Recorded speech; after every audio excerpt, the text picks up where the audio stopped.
Hi friends, good morning. ఇవాళ గురువారం కదా అంగడి, అందుకే ఇవాళ అయితే పని అయితే ఏం చెప్తలేను. రేపైతే పీరీలు అయితే బయలుపడతాయి. రేపైతే ఇంటికాడే ఉండాలనుకుంటున్నా. అయితే మట్టిలు అని కొందరికి తెలుసో తెలియదన్న నాకు తెలియదు, కానీ మా అమ్మ వాళ్ళ ఇంటికాడ అయితే మాకు పీరు ఉంది. ఇక మా బాబు పుట్టుక దేవుడు ఉండే కాబట్టి మా బాబాయ్ అనిపోయిన కాంచాలు అయితే కొంచెం తక్కువ చేసుడు అయితే జరుగుతుంది. అంతకుముందు మేము చిన్నగా ఉన్నప్పుడు మట్టికిలు తీస్తే చాలా సంతోషంగా అనిపించింది.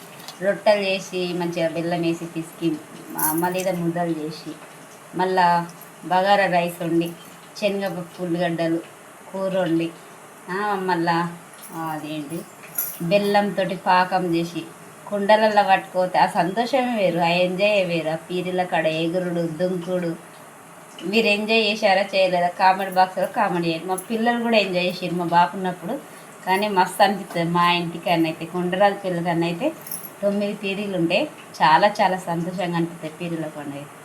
పీరీల పండుగ అయినా దసరా పండుగ అయినా చాలా సంతోషంగా అనిపిస్తుంది. మీ ఊళ్ళో అయితే కాదా? కామెంట్ బాక్స్లో కామెంట్ పెట్టండి.